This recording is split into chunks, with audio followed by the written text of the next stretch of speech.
I'm so happy today to have my friend Brett here. I've known Brett for a long time, and one of the funniest people, I think, in Portland. Uh-huh. um, how would you describe yourself? Like, do you describe yourself as a comedian or like an actor or like? Uh, I feel God, my voice is so gravelly. Oh my God, I sound like a cowboy that's been dragged We by can like. tweak it a little bit if you want. No, it's my fault. Uh, no, comedian. Yeah, I mean, I've done like improv theater but it's always like comedy is just where Yeah, I live. It's yeah, just my favorite thing. yeah. That's why always feel like I connected with you. It's like I love comedians because they're just like, I don't know, the most real people I can think of, really. Yeah. I don't know. Especially in that kind of theater world, I feel like there's a lot of like, because you've kind of dealt with that a little bit, or maybe a lot, I guess. But it just feels like comedians versus like actors is a little bit, I don't there's a difference, right? I feel like for me, and I might get myself in trouble, but like there's a stronger difference between like theater people, improvisers, and then stand-up comedians. Mm-hmm. Mm-hmm. I feel like improvisers and theater people are like they don't have the like same day after day like reality punching you in the gut thing, so there's like some sparkle in their eyes left. Yeah, So I find it easier to hang out with theater and in the theater and improv I world. see. I see. Uh, but they're all weirdo art people, right? So like they're all pretty much the same. I They're all don't know. cool. Yeah, Yeah. they're all cool, sweet, like just a bunch of fucking dorks. Yeah. Yeah. Did I answer your Yeah. question at No. all? Totally. Yeah. Because I just wanted to kind of get into like, tell me about, because you were just telling me you did or you were at some stand up last night, I was, yeah. and I'm just curious, like, what your view of the scene here in Portland is, and like comedy as a whole. I feel like for me, like in the past like 5 years, comedy's just changed so much. Like from not only stand up, but like from like this whole internet perspective of like this lo-fi, like all this stuff you see on TikTok, and Uh-huh. Yeah. but I'm just curious of what your take is on like comedy today, and then in Portland, like what you see going on in the comedy scene. Well, Has stand up changed? yeah, I mean, so apology. I have been a stay-at-home parent for the past 6 years, so like I don't know anything other than like Cheerios, crayons, and OMSI. You will Th- get the stomach flu if you go to OMSI. Okay. It's gonna happen. Those can Uh, be funny though, maybe. um, No, I hear what you're saying, but I but just I trust, like, I feel like your opinion has more weight because I haven't really done what you've done. yeah, I don't know. So what I do know about stand-up is that there's like now versus even 5 years ago, is that I'm not seeing as many people just saying blatantly shitty fucking things. Mm, There's less of what I'm of just men going up and talking about like their dicks. yeah. So in that way, it's better. Yeah. I think that post COVID, and I don't know, I'm not out as much, but like I just remember this it being a bit more vibrant Mm-hmm. also Mm-hmm. at the same time, and I think maybe we're just like kind of crawling out of COVID still. Yeah. Yeah. So I mean, I think that's across the board in performing arts in general. Yeah. But That's one thing I was gonna ask you too, theater wise, like, because I'm even less familiar with that. Like, I go to Helium here quite a bit. Like, I uh don't know, I try to go once a month, but I feel like theater's even that emergence is like even harder. yeah, But I don't know. I haven't been to a show for like, I don't know, at least 5 years. I haven't been to. you you haven't been to it. When you say the emergence, what do you mean? Well, I just feel like it. I don't, in my mind, I don't even know if people are going to theater shows still. Are they? I don't know. I think they are. I mean, I'm fucking not, but like, um, yeah, I live with a bunch of theater Or do people. you? Yeah. Okay. And yeah, I know it's still happening. I think that like from what I'm hearing from other people, it's like there's this constant thing of theater is dead. Mm-hmm. But I think that's just I think theater in Portland is this butterfly that just people forget it never comes out of the chrysalis. It's just always in this constant state of Mm. almost being this totally emergent, Mm-hmm. vibrant scene. But like, but it's still this. It's still here. It's still uh, rich. It's beautiful. But like, it's right now. I just think it's like it's maintaining a theater just doesn't. Yeah. It's fucking Yeah. hard. It's expensive. Yeah. Yeah. So I think a lot of I don't know. I know someone that's been like trying to open a theater for the past 2 years, and it's just fucking. It's hard. Yeah. Yeah. Well, it does maybe seem like, even though it's more delayed, like just now, Mm-hmm. it seems like maybe it's kind of hitting a stride again. I don't know. But like I said, I'm the worst person to ask about it. I don't know anything about it. So, Yeah. um, I also may be the worst person to ask about this. yeah. Well, we got two unqualified people here to talk. No, it's just funny. Well, tell me about like what do you consume comedically now? Like, what kind of comedy do you get? Is it all online, or do you like? Yeah, it's interesting. I'm just curious because the stuff you do is always so funny to me, and like, Tell me more about that. I don't know. You've always struck me as not even like a good improver, but just that you're a true comedian in the sense that like you're just reacting and quick to anything, and I don't know. That's to me, that's like a true comedian. Yeah. As opposed to like even some live sketch can sometimes feel a little manufactured, maybe. Yeah. But you're always just so like on your feet, like ready to be funny, and you are like, I don't know, but Well, thank you very Yeah. much. I appreciate that. I don't know what's wrong with my physiology, but like across the board, I don't do anything else well. mm, But for some reason, that's the one place where my brain is like, oh, I know what to do. yeah. So I do come alive a bit. Yeah, it's my favorite fucking thing to do in the world. What was the question? I am hungover, just by the way. Oh, it's okay. It's okay. I am a little bit. I have a tiny headache. It's not that great, but hopefully you're not a. I don't know. Hopefully we're both not that bad of a hangover, but I'm not having a headache so much as just like you're a little foggy. a little foggy. I think my whole my abdomen, I'm just full of sweat. I'm mostly sweat That's and exactly what I diarrhea right wanted. now. Yeah. No, that's funny. And that's from the show? You think you were at? I think You were drinking last night? Or? I went out to Double Dragon. I remember that place. Yeah. And hung out with improvisers, talked about improv, went and saw comedy. And I think it wasn't the Bon Me.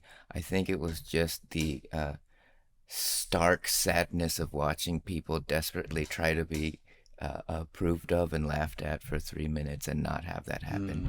That gave me diarrhea.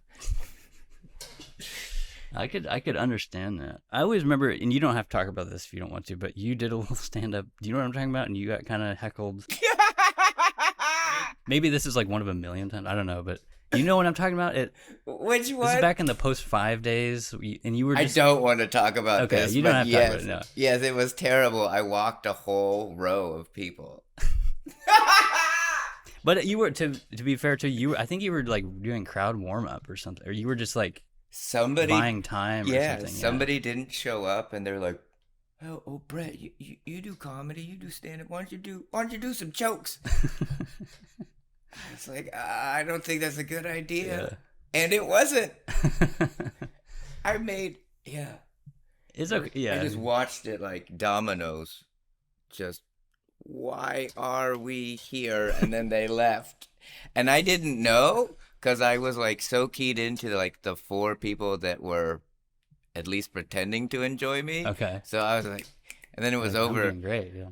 And when I was done, I walked out to the back room, and there was just people like, I was like, what's going on? I was like, you made people sad. That's what they said. Yeah.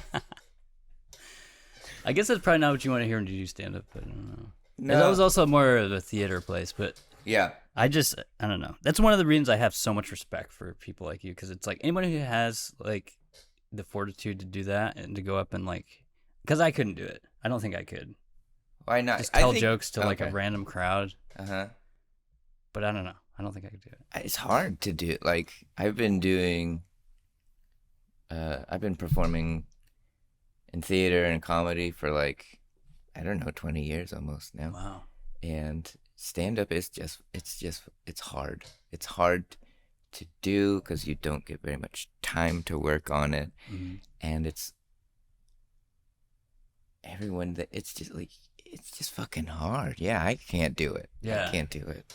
And I don't know why I'm thinking of these questions on the fly, but like because you've done like live sketch, improv, and that, I'm just wondering, is it more when you do stand up? Is it more? Do you feel like a high risk, high reward? Like if you hit that joke, it's fucking out of the park. Yeah. Whereas the other one's more of like a baseline, like you can kind of control most of the show and all that stuff. Or are they? Maybe I'm way off. I don't know.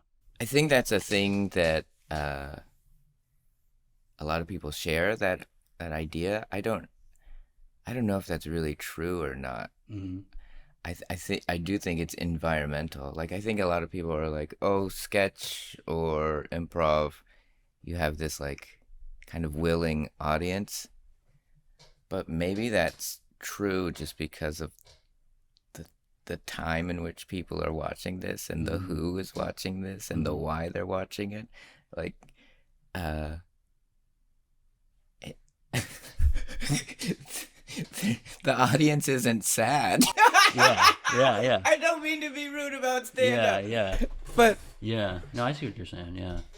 Maybe it's also like it's not all in one person. Yeah, Like it's you're in a group and there's there's that aspect, but there's also like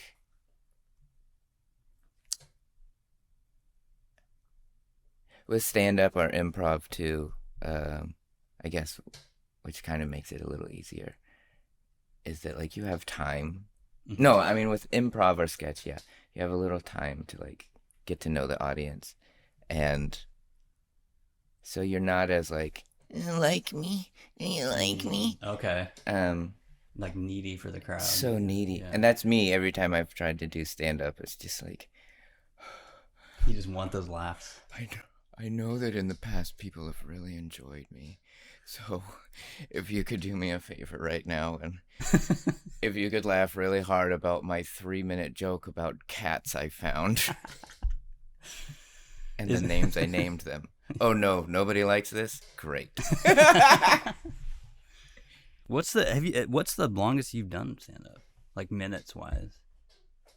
10 minutes. That's a long time. Yeah. Yeah, and I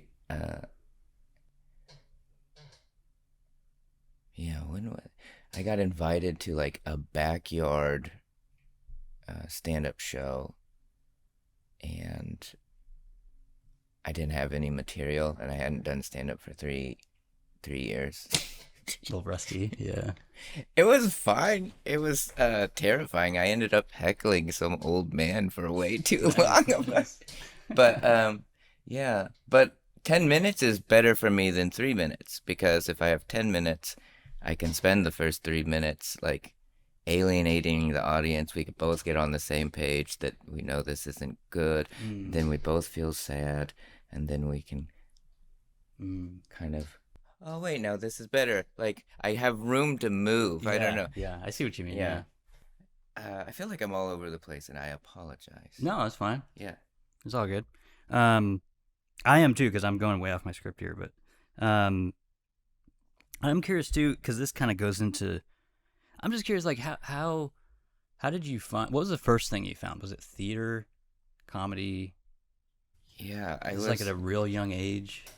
I think I started doing theater as like an after-school thing in elementary school, and then did it pretty consistently in middle school. Like I became a real after-school theater dork, and I loved it so much.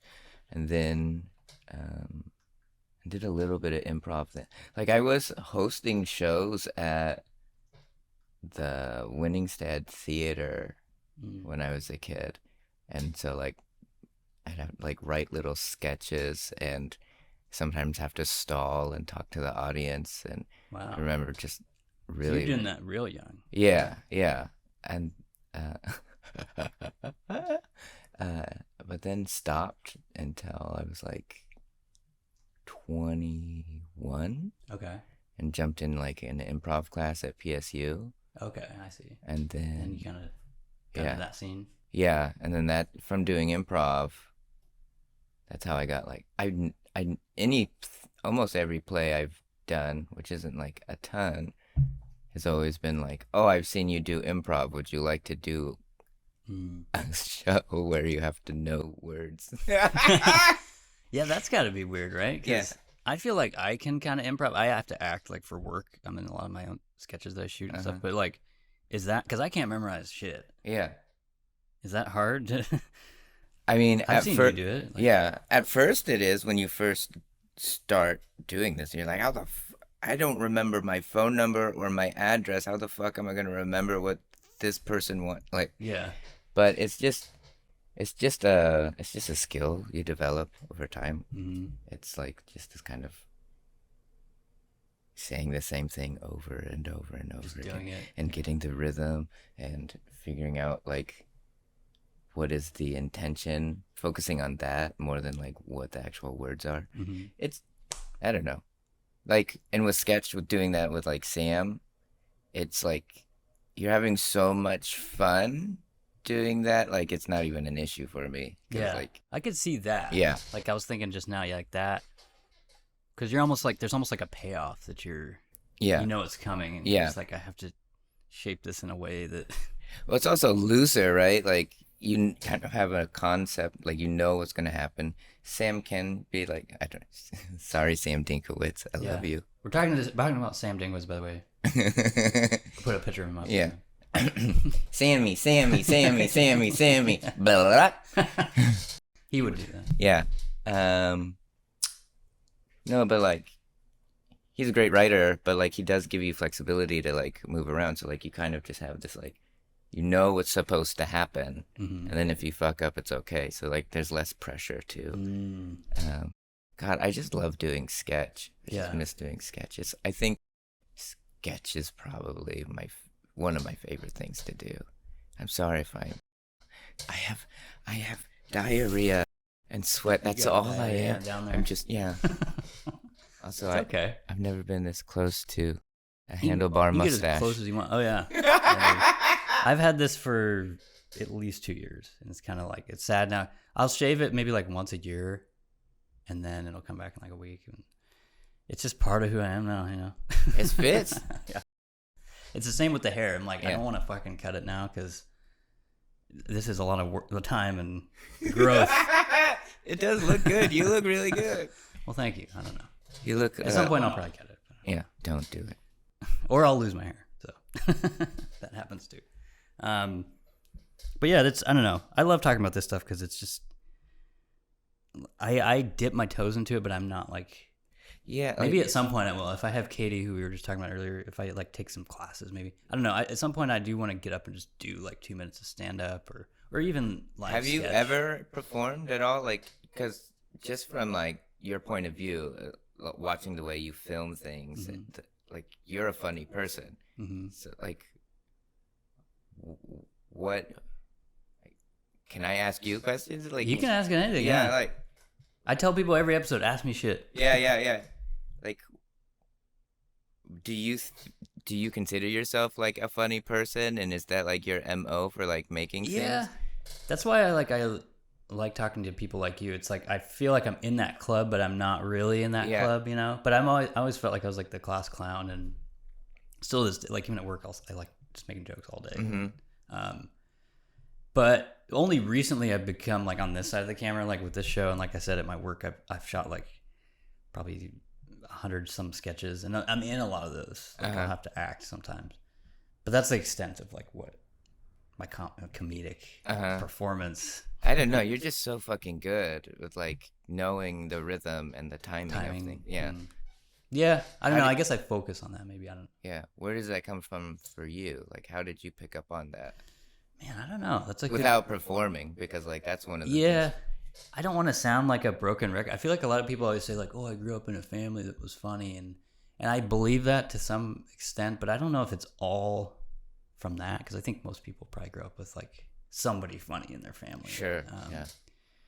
I don't know though. I think maybe for me it was more of like, you're getting like real down and deep into therapy here, but I think this is more of like some sense of like fulfillment through making people laugh. You know? Yeah. No, I more than I want, or more than I would get from my parents. Maybe no. I don't know. I get like addicted to that. You know? I know. I feel it. Yeah. There is both sides of that. It kind of sucks when people kind of like know something about your history. Mm-hmm. Like I was doing a show called Combat Report. Yeah, I was gonna ask you about it. Yeah. Oh, well, welcome. It was like this World War II drama that someone paid for, like just out of pocket. They just are in love with World War II stuff. Mm-hmm. And to me, it kind of looked like Band of Brothers, kind of. If anyone remembers that. Did you watch Combat Report at all? I think I definitely watched like the trailer and then maybe like one episode. Was there like 2 episodes or was one? There were 6 episodes. 6 episodes. Yeah. Oh, okay. I thought I was like getting ready to just like go up to people in my family and be like, I'm fucking out of here. You're like, I got fuck you money. It. Yeah. I made it. I'm on Combat Report. I'm George Washington Driscoll. Is that was my name. I was a sniper. Oh my God. What was the point? Why did I bring that up? Well, it is cool. I mean, I was going to ask you about it anyway. I think it's... I mean, you're one of the only people I know that was on a series like as a main character, you know? That's cool on its own. Yeah, I know. But it's gone now. It came and went. Well... No. The thing I was going to say about that, and then we can talk more about it, is that like... when they I wish that they wouldn't have told me this. Someone came up to me and told me like, we auditioned you. I had to really fight for you because nobody liked you. Jesus, wow. But it was because they were like, you know, you're like funny, but like you just don't look like very machismo. You don't look like a man, basically. Ta-da. They don't want that. Yeah. That makes sense now. Yeah. But the director started like letting me like write my own bits for my character. Yeah. I think only like one of them like got on, where like they were doing doing stand up, but after a while, like I kept making like jokes about like just I would make things about like my dad, like I'd just like be really sad just to make myself laugh. But the director like latched onto that, and then started like, instead of just seeing me as like a humorous person, it was like, oh, this person has had a bad childhood, and then they put that into my character description, all based on this one joke, pretty much. Based on like. It's like George Washington Driscoll, a hell of a sniper, quick wit, bad childhood. And like, I forget, it was like, I don't know what it was, but it was that same thing you were talking about of like I'm funny because I need love. Yeah. Or I had a bad childhood.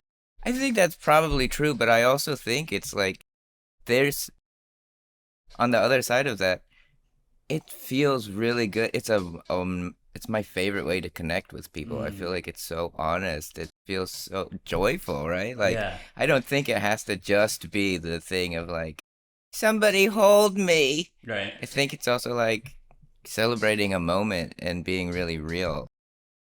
Does this making any sense? I think if you're into comedy, it makes sense. Yeah. Which hopefully a lot of people are. Yeah. But yeah, no, I understand what you're saying. Yeah, I don't know. It's funny because as I get older, it's something I think more about. Like, why am I so like into comedy? And like, but there is something, I don't know. I don't know exactly what it is for me, but it's some sense of fulfillment through like telling jokes and making joy, like you said. You know, like maybe that's what it is. It's one of the only art forms that's like, at least for me, it's almost 100% joy. Yeah. There's not like a lot of other emotion that comes out of it. Unless it's like a really long, elaborate joke, maybe, where you kind of like twists and turns. And, Yeah. But yeah, it's like just unadulterated. What am I saying that? Unadulterated? Unadulterated. I don't think I'm saying that right, but it's unbridled joy. How about that? Yeah, that's it's like great. a stallion. It's like a horse that's unbridled. Yeah. But yeah, I don't know. Can you tell me a little bit about like growing up here? Because you said you're doing that stuff to Winningstead. Yeah. As a teenager, pretty much. Yeah. No, I'm from Portland. I've been here so long that all of the criticisms that people have about Portland make no sense to me. Yeah. Like, how long have you been in Portland? I can understand that. 2006. Yeah. Okay. So quite a while. You got me beat if you lived here your whole life. Yeah. 87. Yeah. Yeah. There's always been Felony Flats. There's always been North Portland. All of the problems that exist in Portland, the only reason they're an issue now is because they're in your neighborhood. If you have a problem with it, it's because it's now in your neighborhood. It's just kind of moving around. It's I don't know. People complain to me about Portland. I'm like, have you ever been to another city? Like, what is your fucking problem? Your problem is you heard something on the news. Like, not going to be dismissive. There's like issues. Yeah. In the city. Well, I mean, you're right. It is like pretty much, at least in my view, anything on the West Coast, you're gonna find the same issues. Yeah. You know? I mean, is it Portland's fault that there's fentanyl? Not really. I mean, did the last mayor, was his name Sam Adams? Did he invent it in his little? Yeah. I don't know if he wasn't the last mayor, but Ted Weed. I understand what you're saying. Yeah. No, I. It's a good point too, because it's it's not a unique thing to Portland for sure. No, but I think that we came out of like a pandemic, and also like the cost of living went like through the fucking roof. Mm-hmm. And I think that the city's just dealing with that the turmoil. I can't say that word. That a lot of places went through, and we're just slowly kind of like recalibrating. That's what I'm noticing. It's like recalibrating, but I think so many people are like just stuck in like, I miss old Portland. Like, yeah. Well, yeah, you have a unique perspective on it, because I've talked to maybe a couple, what would you say, native Portlanders, but it really, like, the affordability piece, I think everyone agrees with, because even when I moved here, oh my God, it was affordability way different. Yeah. And like, you've probably seen that even more, Yeah. because growing up here, but I just don't understand, like, you watch local news and like, if you go outside, someone's gonna stab you in the eye. Back to you. No, but like, if you just charted like crime, homelessness, drugs, and then like the cost of living, it's the same line. It's not about graffiti. It's not about it. Like, it's. Yeah. But anyway, I guess what I'm saying though is those are real issues. But the thing for me is like, this has been and is like my favorite place. Yeah. Like, it's such a good fucking city. Mm-hmm. One very mundane thing, it's just like very walkable, right? Like, yeah. I like a walkable city. Two, there's so many different niche like artsy cultures, and you have kind of permission to like move through them without feeling like you don't belong there. I've definitely felt like that. Yeah. Here. I don't know. Whatever scene you want to kind of get into, it's pretty open and like welcoming. Yeah. Most of the time. I don't know. What do you like about Portland? I mean, there's a lot of that stuff. Like, I kind of feel like there was a point, and maybe it's just being younger, but in a lot of my 20s, it felt like there was really like a high point in the city, and it was just like, and a lot of that time was when I was working with you and Sam and stuff. But it was just so cheap to live here. There was a lot of active scenes, even beyond comedy and theater. Yeah. Music, and And I love all that. I feel like it's kind of diminished a little bit, but like a lot of people I talk to on the show, we come through, we always say like, we think it can come back and rebound. For sure. Because I've seen it before. Yeah. You know, but that's what I like about it. And that's why I moved up here is you know, if you're any kind of creative, it's a great place to be. And I've even I've had opportunities to go to like Seattle, different cities on the West Coast, and it just isn't like they're so similar that I kind of dig my heels in here, and I'm like, no, like Portland is like where it's at, you know. I don't know. I drive Lyft. Yeah, and I should mention this too. I exclusively take Lyft. I've probably taken Uber one time in my life. I don't know why I don't do Uber at all. It was completely. But I always ask drivers, I'm like, why did you Lyft? And they're like, sometimes they'll be like, you get paid more. But I'm surprised I've never got you as a driver. If I do, I'll give you a fat tip. Oh, thank you. You could just give me money. Yeah, like $100. And not have me drive you. I prefer that. That's also an option. But I picked up someone from a weed convention. Mm-hmm. Obviously high, which is fine. No worries. Do what you do. But they were complaining to me about like Portland, right? Mm-hmm. And they're from the East Coast. And they're like, I've been all over the fucking world. I've been to every major city there is. And this is the biggest shithole I've ever fucking been to. Get the accent, I hate this city. I was like, oh my God, why? And they're like, people here drive like they got nowhere to go. Like, you've been all over the world, and the thing that you hate about Portland, you're high right now. You just came from a weed convention. You don't like this city. You hate this city because people drive whimsically. I do have to agree with them, though. We have some terrible drivers, but that's a funny thing, yeah. But that seems to be the thing. Like, people don't like this city because either people are too nice or people act like they have nowhere to go. Yeah. Well, and maybe some of that's just people like, I don't know, I guess that guy would be a different story. But I was thinking maybe a lot of that's just people like being pent up for so long and they just like see it so much that they're complaining about like the dumbest shit. Yeah. Another thing that you kind of made me think about is that maybe people are remembering Portland being better because maybe they're just remembering being 20. Yeah. They're really, like, there's a lot of truth to that. Like, no bullshit. Like, I think because there was such like an influx of people our age that came in and like during like the Obama years, 2010 or whatever. And it was just like, at least for me, it was just like, it was like a 10-year period of like great times. Yeah. And I was like doing drugs a lot and like just not, my bills were like low. Yeah. And so I think for maybe a lot of generations in that time, like that was their experience too. And they're just like, man, I want to go back to that. And like, maybe the reality is like, you're just older. Maybe you're just in your 30s. Yeah. Maybe your life is just not that You can't be doing mushrooms every day, you know. Maybe you pay for multiple insurances now. Yeah. Yeah. I do think, like, especially in Portland, and it's not unique to Portland, but, like, my generation, I'm definitely guilty of this, of, like, I'm almost 40, and I still act like I'm fucking 20 years old. I've noticed you're living. If you look at, you guys can't see, but every guest that comes over here, they're like, oh, my God. Is this like a... Dude, my first guest on here... shout out to Heidi, but she's a lesbian woman, and she was like legit scared of being murdered because I was like, it was just me,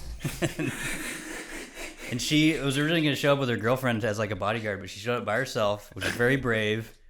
But imagine like somebody walking in here and just like, dude doesn't know me, and like, you know. I'm sorry, I don't want to talk about how you look and how your place looks, but you can talk about it, dude. You're coming into this empty, dirty house to a guy with a long mullet and a handlebar. Yeah. I'm sorry, you fit the bill. The look, I look like I work at a gas station. So, but no, I think when I came in here, I was like, it didn't feel weird at all to me because it's like, this is how an artist, like to me, I think you're an artist, and I think you're a Portland artist, and It's like, this is what that looks like. You're just focused on I appreciate it. Yeah. doing your own thing, right? Well, the And funny you don't have a child. I right? don't. No. Yeah. Clear. I mean, thank God I don't. Hopefully, they'd be fending for themselves somewhere in the house. But yeah, I'd be calling DHS right now. yeah, yeah. They certainly wouldn't be living here. But no, I do think that is like a big. I don't know if it's a problem, but I think like our generation like views aging differently, and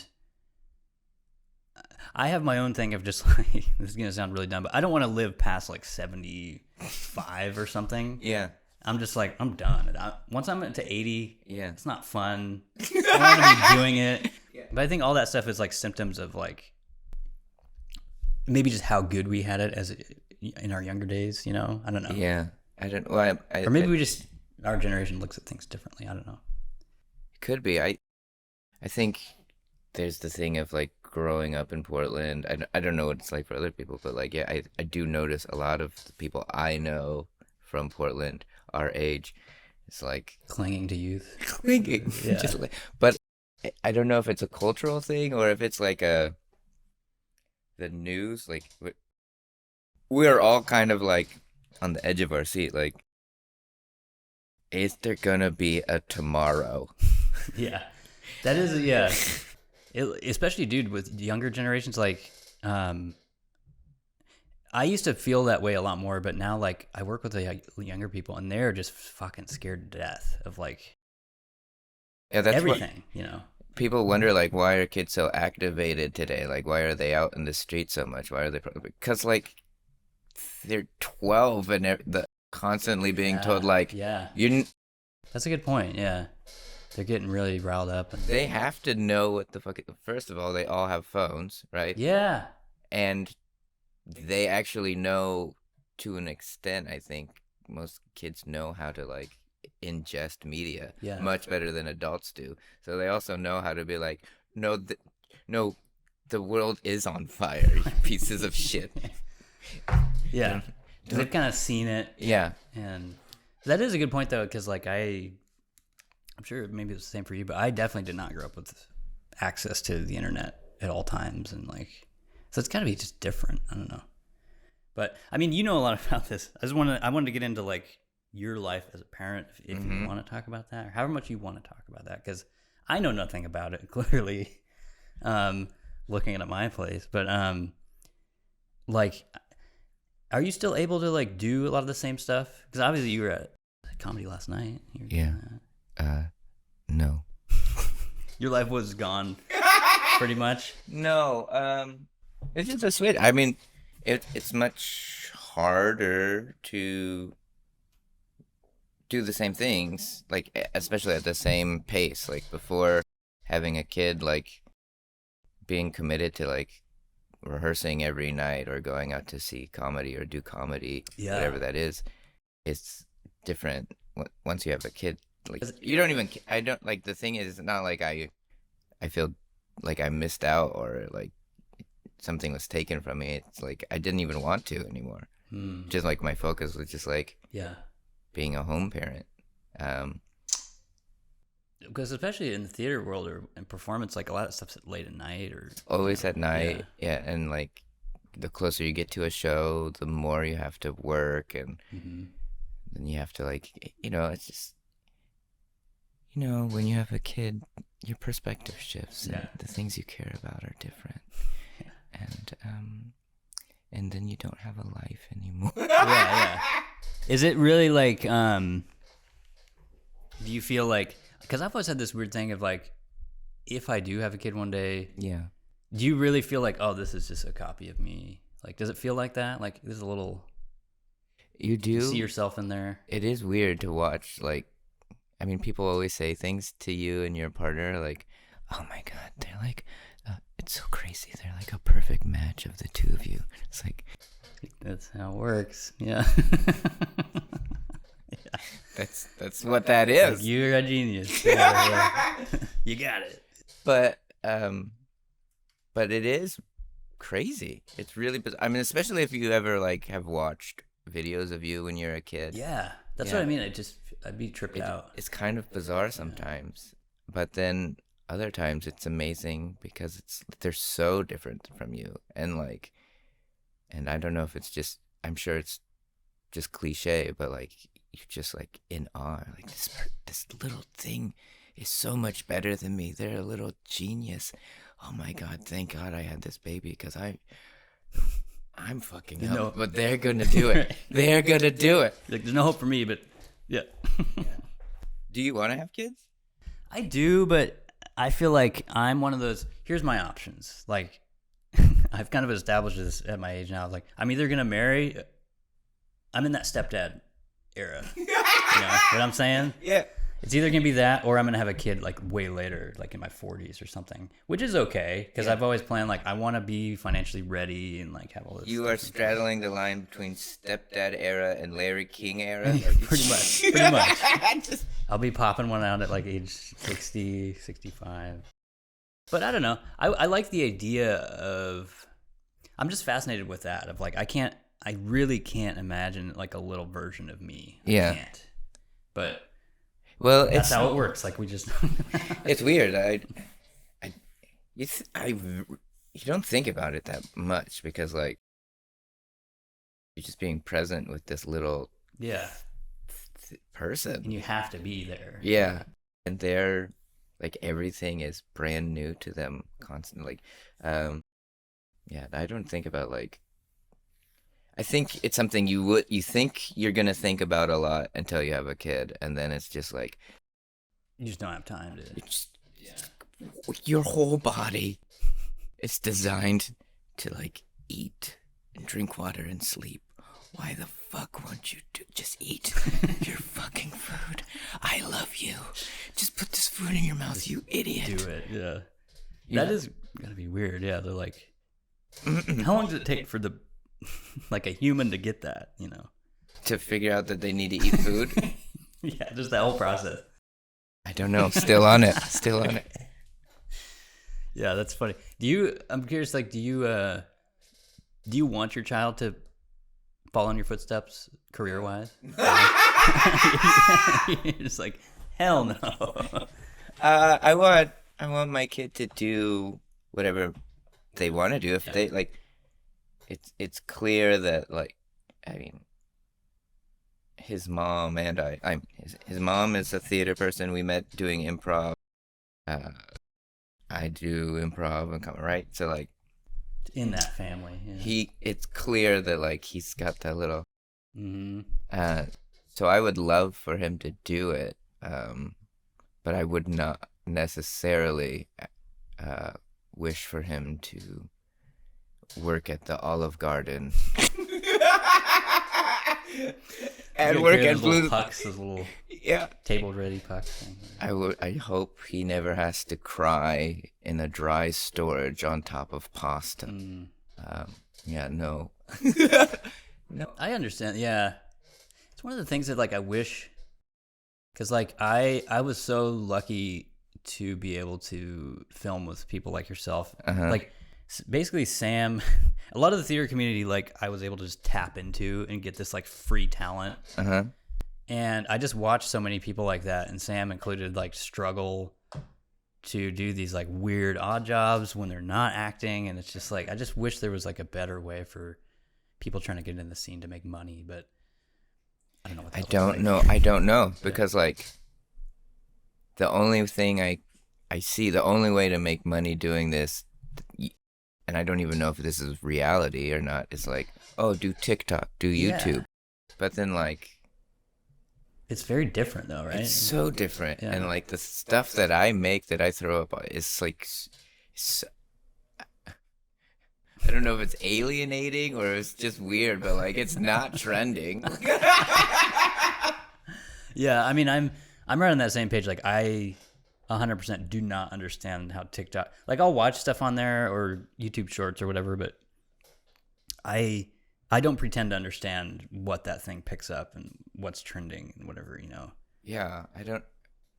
Because there's like this whole world. That's why I was asking earlier about like, I'm just fascinated by this whole world of up and like younger comedians that come up on TikTok, and it's just this totally fucking different. Like they'll do like face swaps and just weird stuff, and like I don't know. It's very different from just telling jokes, you know. Yeah, I don't know specifically about like comedians, but like there's something I do really love about like. Did you watch cable access when you were a kid? A little bit. I mean, I remember that whole time. Yeah, of, like I fucking actually, dude, I shot a thing at a cable access here in really Gresham once. really.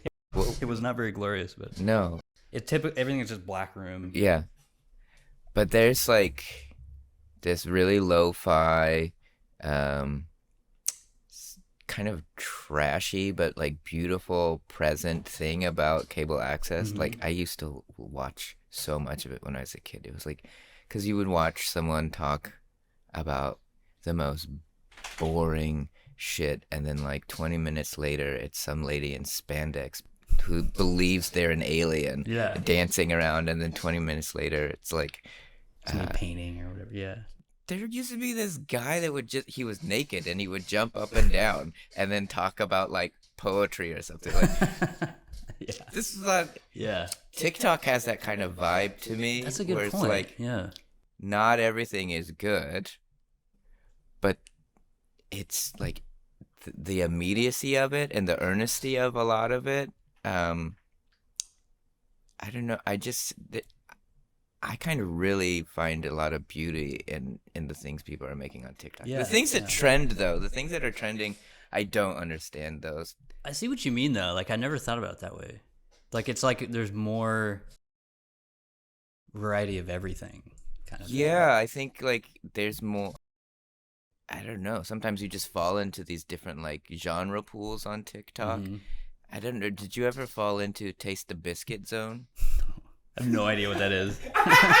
It sounds funny though. So like some churchy couple. I think they're like a husband wife like priest couple, and they also like sing songs. Mhm. And there was some video of them singing this song that's not supposed to be sexual. I think I don't remember. Okay. It was, taste the biscuit, taste the goodness of the biscuit. I don't remember. And they're literally talking about like breakfast biscuits Yeah. or something. Okay. But then it just gets like people take that and run with it, and they run it and run it and run it until it's like this bizarre thing where like it's people like dressed up like a robot. Taste the biscuit, taste the biscuit. Like they do the thing I love to do in improv, which is to take an idea and grind it. Keep twisting Just it. fucking grinding it until it's something completely different. Yeah.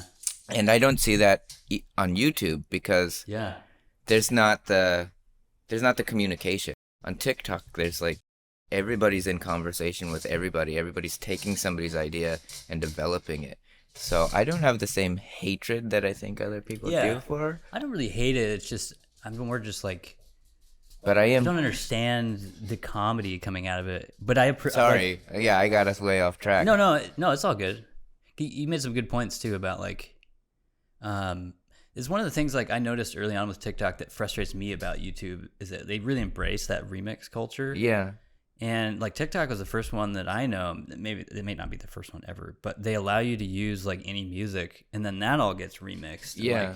Because like YouTube, you'll put any licensed track up, and you're kind of just fucked. Like Yeah. like Yeah. at the very least, you won't be able to make money off the video. But I just think that's a cool way to allow other creators to like come in and remix. And like I did one, we do them at work, and I did one the other day, like 2 days ago. You know the Uncle Buck scene? You've seen my Uncle Buck? No. The movie with John Candy. Anyway, there's a scene with maybe, yes. Macaulay Culkin, and I've had to do I don't know 20 of these TikToks. But you know the TikToks where you're what do you call it, dubbing? Like it's just like a thing from a movie, and I'm just sitting there like trying to time it, like lip sync it. So I did that, and I don't know, I got like 1,000 views, which not that great for TikTok. But it's just I don't understand that whole. I'm like I'll do it. Like our social media girls just do it, and I'm like okay. But I don't understand, like, that just goes into the ether and somehow it's popular. And there's all these, like, I don't know. I don't know. People invest time, like, researching and, like, figuring out the algorithm and the thing. I don't care. Yeah. I want to be able to generate money doing that, but I don't have the care. Yeah. You just want to make funny stuff. I just want to make funny stuff. Yeah. So like I will make a video called Porn Rona 19 Sexy COVID Co-ed Siblings, where it's like me acting two different characters doing a sibling porn that's COVID themed. It's not actually porno. That gets like, you can't, it doesn't, like, because of the nature of it, like, it doesn't get repeated because Yeah. it's like They're trying to not PG, Yeah. right? But then I'll have like a video of me just wearing like like a cleansing mask, Mhm.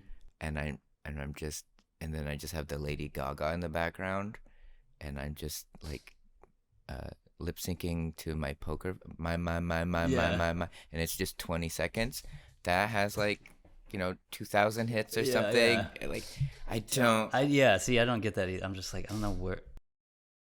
I don't understand the math of it, but Is your job to like create content for? yeah. So I'm a video producer for like an e-learning company. Okay. So, but they actually brought me in specifically to do like sketches, and that's why I said I've done like over 100 there, because they just want me to make it like not boring and make some like comedy on the learning part of it. Can you sense? get me a job? I could try.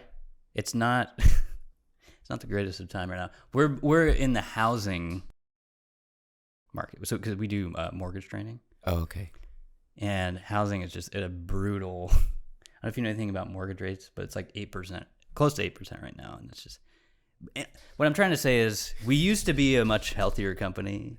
We're not at the greatest of time right now, but if we ever do have an opportunity, I will definitely let you know. And Just but the thing is, I need money, yeah, and I'm now putting the responsibility it's on me. Yeah, Okay. and you can tell your boss. Okay. I'll tell him. Yeah. My trans friend has a child who they need to feed. Some food. Yeah. And if you don't give me a job, that kid will die. Not only that, but I might get violent. No. No.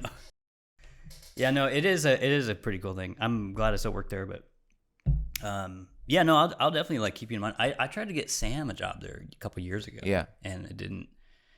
I'll tell you one thing. I stuck my neck out for Sam, and Sam came in there and had lunch with him, and Sam is kind of, he doesn't really know how to talk in like a corporate environment. I love you, Sam, if you're listening, but just No, that's that's part of the issue, is that with like theater people, or with creative people, I agree, because Like- I can't keep my mouth shut sometimes. I can't keep my fucking. I don't know how to talk like a human. I mean, you're listening to this. Have I maintained any linear structure?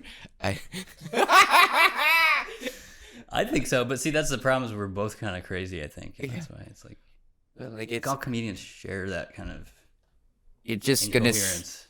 like there's maybe we're all like all ADHD or something. We just like we don't understand social norms, and so just like Could be, yeah. I'll tell you one thing. I don't know how true this is, but for some reason in the past like 6 years, I used to think ADD was like a fucking joke, but I can't. It's like real for me now. Like I can't. I'm double screening all the time. And like, yeah. No, I don't know. It's got real bad with me. I don't know. Do you actually have it? I've never been like tested or whatever or anything, but I know people who have it genuinely diagnosed. And the thing with me is like, I'm really anti Adderall. I've seen like what people on Adderall, and I don't want to be like that. Sure. Well, I think it gets overprescribed. Like, Yeah. because I'm the type of person that could take an Adderall and then go to sleep. Really? Yeah, because I have ADHD. Yeah. So it actually makes sense. Yeah. For you. Yeah. Yeah. I mean, it's so weird because like if you have this thing that makes you kind of not function well in the structure of society, Yeah. like it kind of like can give you depression, and then it's like you're kind of trying to treat your depression forever, Right. and then you actually like just treat your ADHD, and you're like, oh, That So, was it. Yeah. Yeah. So like, I don't have a problem with Adderall or whatever, as long as you need it. Yeah, if it's Yeah. like solving the problem. Yeah. Yeah. So, but you're diagnosed? Oh yeah. Yeah. I could see that. When I can see it. Not like in a bad way, but When I did the test for it, afterwards they were like, "We've never had anyone." They're like the test just went up in flames. It just, Like off the charts. Yeah. No, I get like there's a window Yeah. in this is the computer, and then the test is like you're clicking on something and you're trying you're just clicking when you hear a sound, but they're like observing all these other things. So you're doing that, and I think within 5 minutes, I stood up. And I was like feeling the window, and I was like, this is not even a real window. You're like, just keep doing the thing. And Wow. Wow. Yeah, no, very. so that's what it is. I've never thought about what. So it's like responsiveness to a sound. Is that what they're doing? I think they're like trying to focus on. Yeah, like, I think it's kind of also a distracting thing. Like that's kind of like a have you do that, but they're observing how you do that. So like, Okay. are you moving around a lot? Are you talking to Fidgeting. me? Are you? Gotcha. But also I think it's also the ability to like stay consistently on task. Yeah. It's an interesting. You have to go. I don't know if it's true for everyone. I had to go to like an ADHD clinic. Like a special Yeah, one. and it felt like it made sense for me, but it felt very much like I was at a pill farm. And to some That's respect. what's so hard. Yeah, it's like because I reckon, like I know people where it's like, yeah, you legit have it, but I also think that's going on. So it's like this weird. Because I meet people that are like, yeah, I'm on 5 milligrams of Adderall. Yeah. Right. So maybe you don't need it. Yeah. Yeah, and I'm just the type of person too. Like I don't like coffee's enough for me. I was even when I did a lot of drugs as a younger person, I just don't like uppers. So Yeah. that's just the type of person I am. But yeah, I don't know. All that stuff's kind of interesting with like today's generation. I feel like it's going on a lot more. It's hard to say, right? Like when you mentioned ADD and like because you're duo screening, but like who isn't? I mean, Yeah, that's why I'm like I can't tell if it's just me or if that's just happening to the country now, or I don't know. there's like a literal. I mean, it's not even interesting to say, but like people have a TV in almost every room in their house and their phone with them everywhere and a tablet. Yeah. And their fucking watch is a phone and a TV. Yeah. Like That's one thing I refuse to like. I don't even like normal watches, but now everyone's got the fucking smartwatch, and like I'm just like, why do you need that when you have the phone? You know? You got the phone and that thing. Like I know, and it's expensive. And then I got a text, and then you get your phone, and then you do the text. Why? It's right here. Yeah. I don't know. I also don't like. This might piss a lot of people. I don't like the earbuds. Why would that piss anyone off? Because a lot of people like them. They love them. Yeah, I don't I like work the way with people they that feel. wear them like all day. Yeah. And I'm the same way though. I think my ears are kind of weird, but I've never liked how those things feel in my ears. One of my ear holes is smaller, so one always drops out. Shit. I don't like them. You got a small ear hole. I got a small little I don't know the medical name for that, but that sucks though. That's I'm sorry. It's all right. I've actually been through worse things. Yeah. Is it a true story? I got a rock stuck in my ear when I was like 9 years old. And so I'll tell in like 30 seconds. Me and my brother were at a BMX racing track. My sister was racing. We weren't even watching the race. And I was like, I told my brother, like, I'm going to do a magic trick. And I put it in my ear and it fucking just went in there. And I was like, now you see it, now you don't. And my mom's like, shit. So she took me to the ER. And right when the doctor came in the ER, it like fell out of my ear. And she was like pissed because we had just gone to the ER and spent money. I don't know if we spent money, but. Did you say ta-da? So that was, I should have. My comedy skills weren't that polished yet. But. Ta-da! $5,000. Yeah. So we share that in common, I guess, about ear canals. Yeah. That we've both had issues with them. Yeah. So anyway, I don't know. Is there anything else you want to ask? We kind of went over your favorites, but if you want to talk about those again, you can. I usually ask if there's like, do you have like a favorite restaurant, venue, person up here, anything like that in Portland that's just like, man, I love Can the I place. instead be rude and ask you Yeah, about your favorite sketch that like either we've done Sure. or like Spectravagasm? yeah, man, I have to think about that. Because I'm being rude and not answering that question because I have been a stay-at-home parent for 6 years. Okay, I So, got you. like, It's okay. Yeah, I happened. don't, you know what's weird about that whole era for me is like,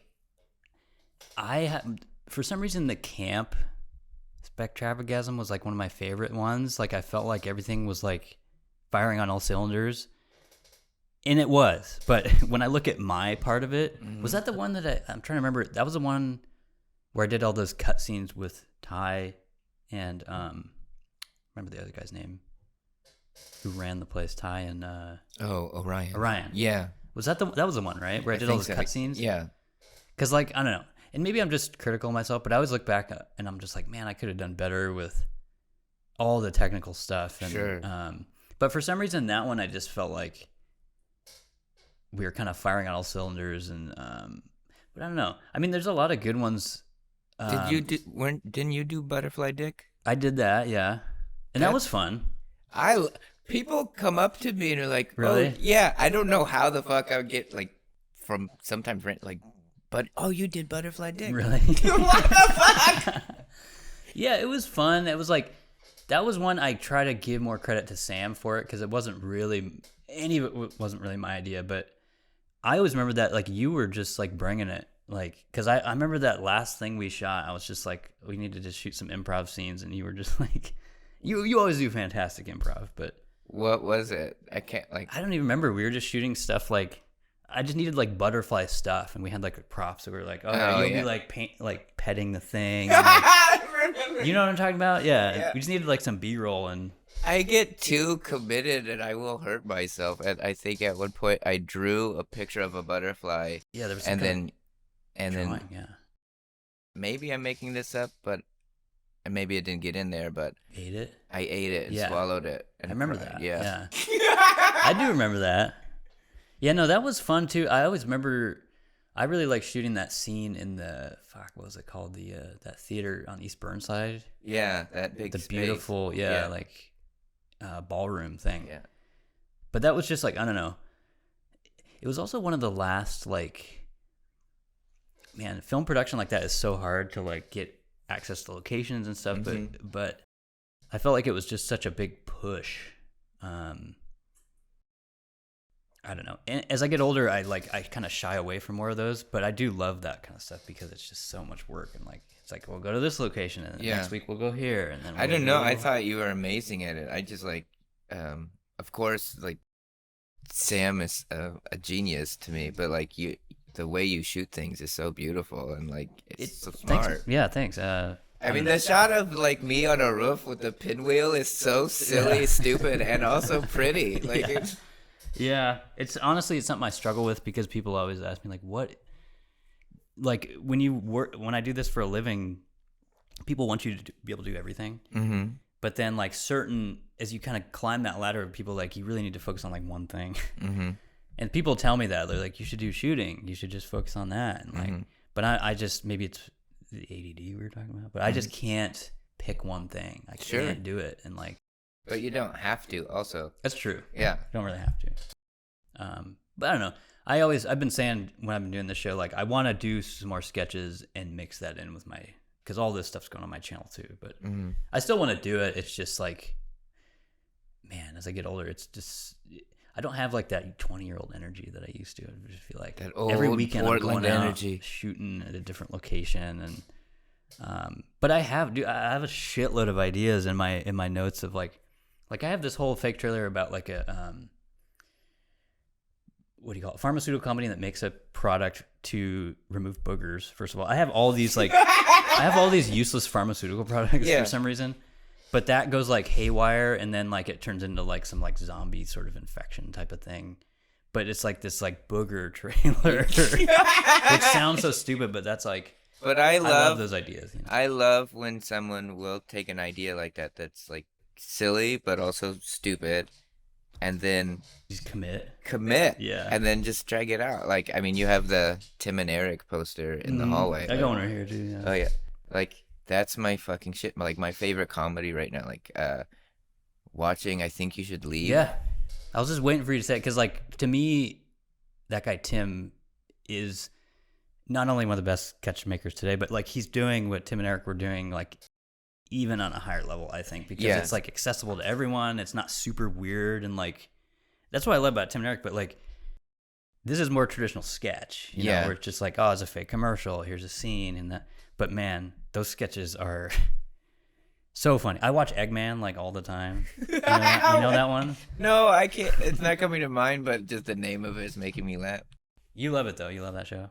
I really love it. And maybe it's like, oh, I don't have to do comedy anymore. This has been like, this is done. I'll just watch this. I'm happy. That's kind of it's enjoyable, but it's also frustrating to me because he makes it look easy. Yeah. You know? Yeah. Well, I just like, he does the thing, and I'm not comparing, like saying I'm like him, but like he does the thing I love to do that makes me happy is just to like fucking overcommit about like whatever the dumb fucking thing is. Yeah. And like take it to the like 900th level or whatever. Yeah. It seems like that's how he gets so many I don't know if you call them like meme lines or like just lines that people remember. Yeah. Because he'll just like, it's like a bizarre fucking line, but he'll just commit 100% to it. And then like people, it like gets in the vernacular of the culture and stuff. And like people start saying it and you're like, people are like, what does that mean? And you're like, it's funny. Like, you know, anyway, shout out to that show. It is a fucking hilarious show. Yeah. Did I answer your question? Hopefully I did. I don't know. I'm trying to think of another. You weren't in the Pogs? Were you in the Pogs? I was not in Pogs. Because that was a lot of fun too. I know I was in other videos, but all I can remember is Butterfly Dick. Yeah. I was trying to think of some of the other like smaller ones we did with that. Anyway, I don't know. It's okay. We did the Taco Bell commercial, but I think that was in the camp one. Nobody was really in that. No, that was more. And you weren't in Sandy, right? I don't think you were in that. No, I was not. Sounds like anyway. Okay. Is there anything else you want to ask, or should I? Do you want me to ask you something? Yeah, you can ask me questions. Look, this is to be honest, my first time. It's my first time. Doing a podcast. Yeah. Or doing, this kind of communication. So it's been really hard for me to not like just stare at the microphone. Okay. It takes time to like get over it. I don't know.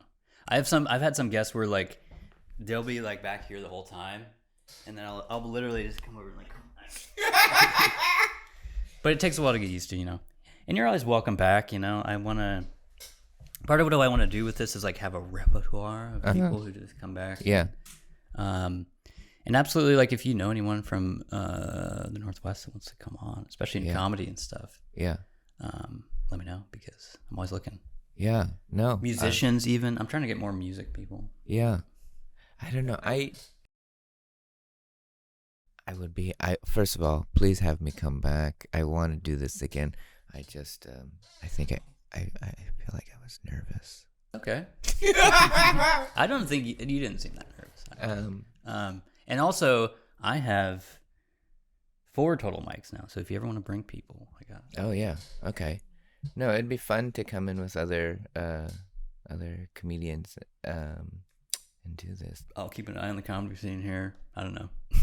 I'm not really involved in it, so excuse me. I'm burping. No.